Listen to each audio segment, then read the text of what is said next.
Do not be concerned. We will inherit the $3 million plus the apartment complex that your father left behind."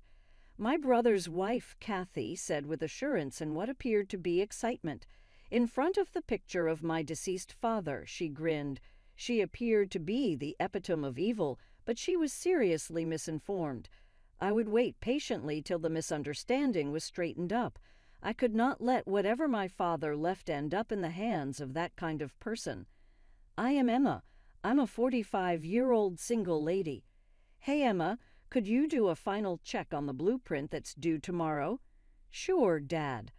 I began the last review of the blueprint at my father's request. At the architectural firm where my father works, I manage both administrative and creative tasks. I've been interested in my father's job since I was a small child, and I hope to follow in his footsteps professionally. I majored in architecture and design in high school and college in order to achieve this goal, and I joined my father's business as soon as I graduated. Together, we have carried on our business. My father has named me to be the next manager, and our staff members have faith in me. My brother, who is 5 years older than I am and is majoring in liberal arts, is not interested in design and is not likely to be involved in the company's administration or day-to-day operations. Therefore, I am not overly concerned about the business's succession. The little business, which my father took over from my grandfather, employs roughly 15 people.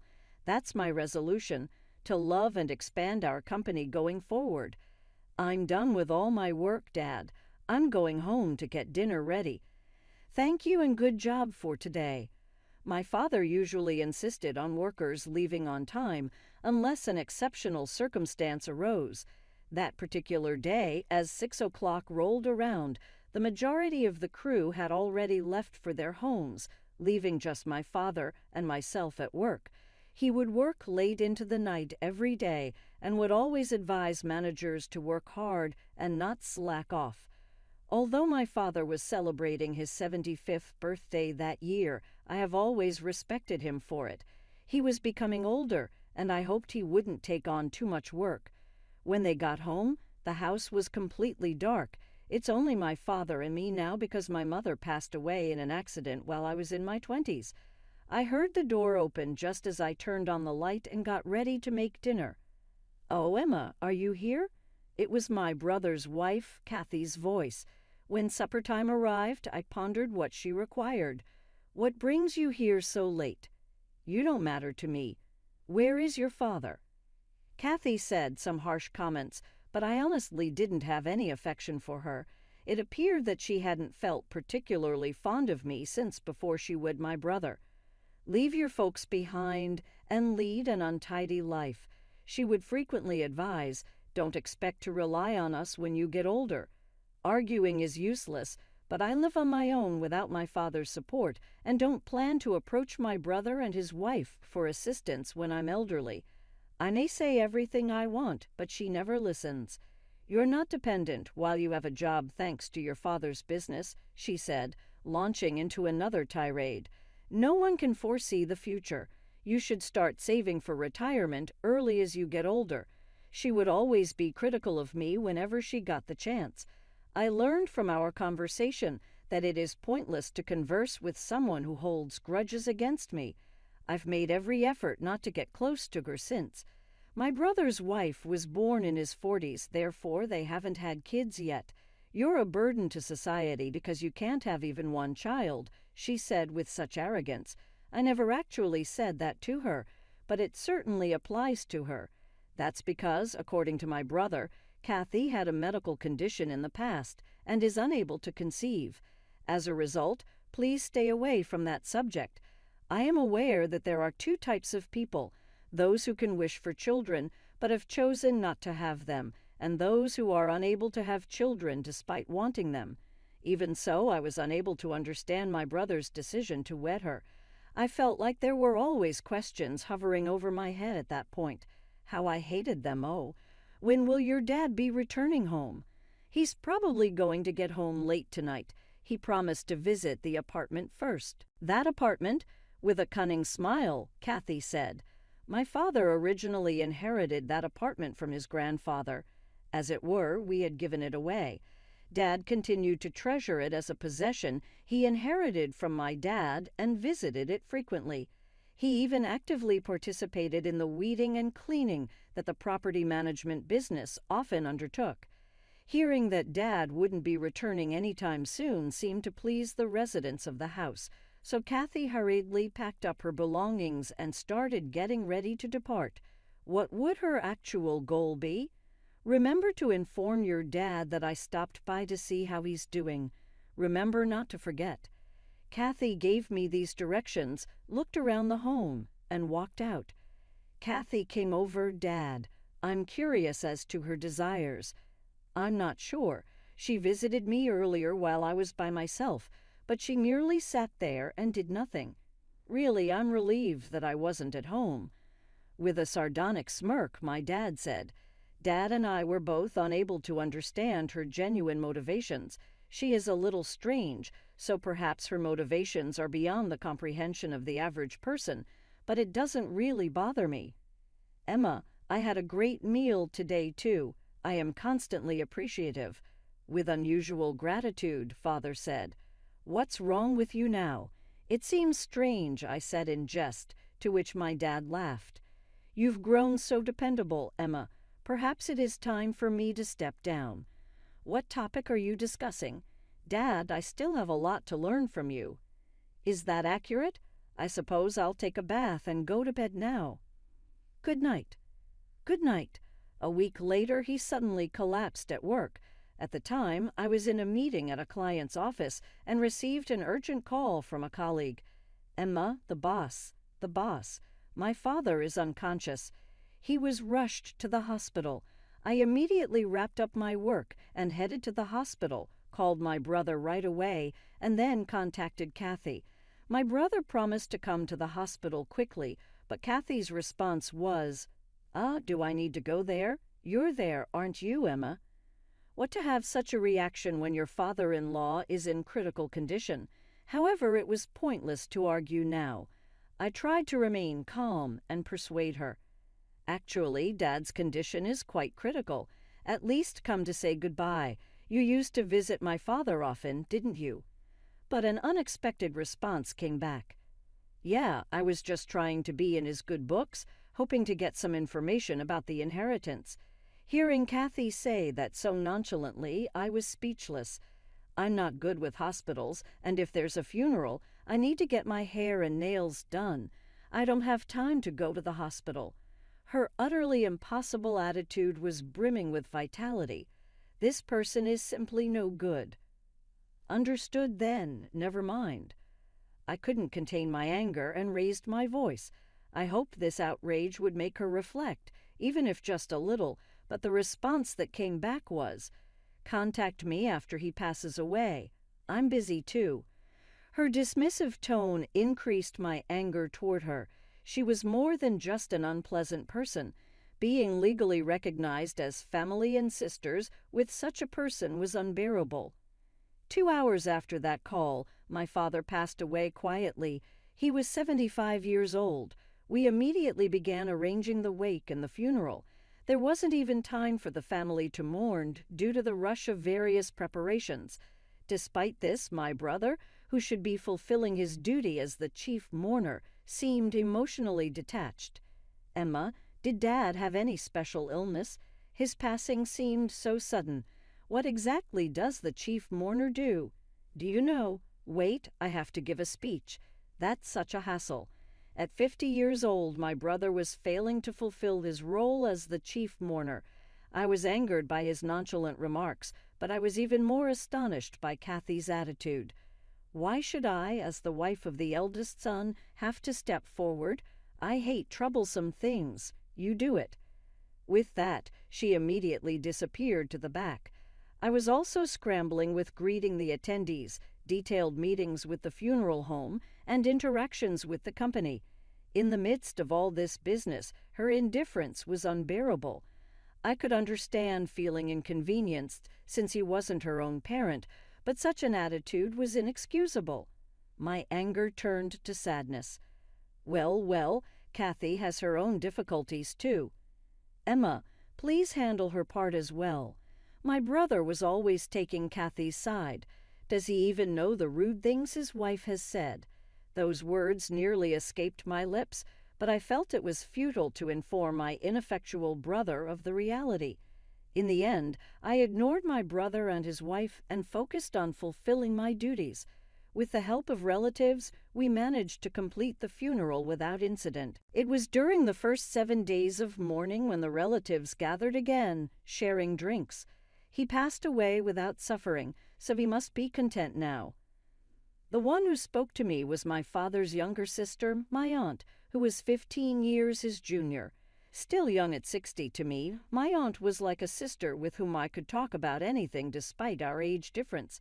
As my aunt and I were reminiscing, Cathy suddenly stood in front of us, exuding the aura of a villain from a drama. If this were a drama, even someone who just tuned in would immediately know she's the antagonist. Shall we get started? What are you starting? I tilted my head, not grasping her intention. It's about inheritance.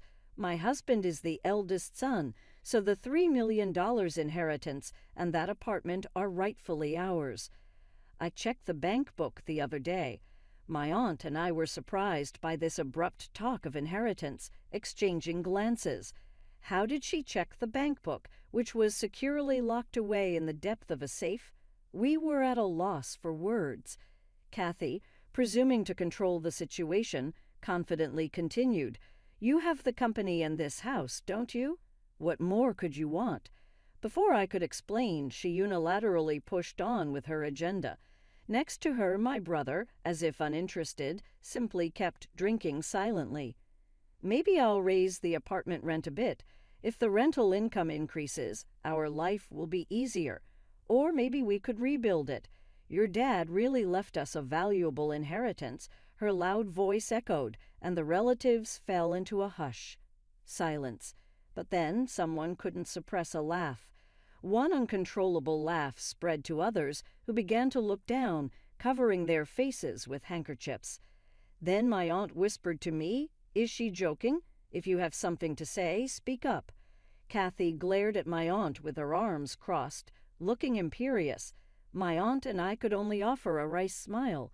Taking a deep breath, I began to explain the situation. Cathy, there is no inheritance left for my brother to receive." "What do you mean?" "There's no way. There is nothing. Are you trying to trick me?" Cathy's face, once triumphant, was now filled with anger. "The circumstances are different. The apartment belongs to my aunt, and I have taken over the company. The inheritance from Dad has already been passed on completely, so there is nothing left for my brother to inherit." "Now what?" "That's news to me. I haven't been informed of anything at all since this was decided before my brother married. Cathy's misunderstanding was understandable, as she didn't know the full story. Here's the situation. It was only natural for my father to want to pass the company to me after years of working with him. I had initially resisted, feeling it to be a heavy responsibility, but it was very important to him. He had a strong desire to pass his business onto his own flesh and blood. When I decided to take over the management, we went through the proper legal procedures for inheritance with a lawyer. As for the apartment, it was Dad's lifetime gift to my aunt and uncle, a decision made when Grandpa passed away. Everything about the company has been settled, and my brother agreed when it was decided that I would take over. Lastly, the ownership of this family home has also been transferred to my name, so there is really nothing left for my brother to inherit now. My brother seemed to remember something as I went over the specifics with him, and he started talking. Yes, that makes sense now. My father handed me a sizable sum of money as a gift that would last a lifetime. Was it really that? I suddenly found myself with a large sum of money, which I spent thoughtlessly. Yes, exactly, I replied. When he was single, my brother used to spend a great deal of money. He appeared to change automobiles frequently, traveled abroad more than 3 times a year, and had much upgraded tastes and brands. So Andy is the owner of the apartment. I've always assumed I'll inherit it. My brother must have given Cathy the information without checking it. He had spent virtually all of the money, nearly $1 million, without giving it much thought, unaware of the real circumstances behind it. It was simple to visualize this. How about the bank book that contains $3 million? That is an outdated bank book that is no longer in use from the company. However, why do you inquire? It ought to have been kept inside the safe. Maybe someone had used a thin tool to open the antique safe. That would be quite the accomplishment if that were the case. With a grimace, my aunt looked at Cathy. Did Dad hate me? My brother muttered in a low voice at that point. What? I voiced my frustration at his abrupt comment. Because only Emma receives special treatment. I have no money left after spending everything I have. Both the house and the company will be yours. To such a juvenile comment, my aunt interrupted. You are now an adult. Why would you say stuff like that? You realize how hard Emma had to work to become the company's leader? Auntie was aware of my hardships and efforts, since she knew that I had not taken this decision to take over the company lightly. She defended me with her words. You are therefore responsible for the financial difficulties you are currently experiencing. If you live so extravagantly, it makes sense that your finances would eventually run out. Dad used to worry a lot about your ostentatious lifestyle, I remember. It might have been a mistake to give you cash. Eventually, bankruptcy would be unavoidable if such wastefulness persisted. I voiced his worries, and my brother didn't leave money behind.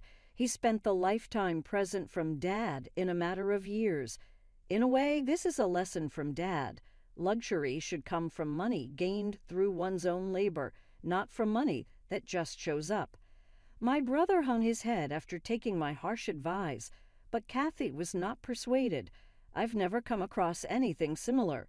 Why am I the only one who is unaware of this? It's unbelievable that the place was no longer his. That's because it took place before to your family's arrival. The oldest son's wife here, and I was not notified in the slightest. I didn't learn anything from my dad. This seems odd, Cathy remarked. Although it was evident from Cathy's rage that my father had not spoken to her about the bequest, I could somewhat understand his motivations. Perhaps he had always recognized Cathy's avarice and her strong emotional bond with money. This is not unusual at all. It is Dad's will. Cathy's eyes grew wide at my cool attitude, and she spoke out. I refuse to accept this. I'll take you to court. But I don't think you have any right to regain anything here because you're not even in a position to inherit. As I was making my rational argument, Cathy lost her temper. She broke the glasses on the table, toppled a vase that belonged to our mother, and ran around shouting hysterically. What was meant to be a memorial service for my father became an unanticipated commotion. The event ended reasonably peacefully after my brother and other family members had to step in to calm her down. Cathy, I'll email you the invoice for the glasses and shattered vase later. It is unacceptable to demolish someone's home. Stop talking, you money swindler. After saying that, Cathy quickly got my brother and fled the house. She truly is a money-grubbing person if there ever was one. The horrible ways in which money can transform a person are astounding. That was the day I truly understood the genuine tragedy of Cathy's character. Cathy and my brother ultimately divorced. My brother took the unexpected initiative to file for divorce, despite his tendency to hesitate when making decisions. I started to feel afraid around her after seeing how preoccupied she was with money.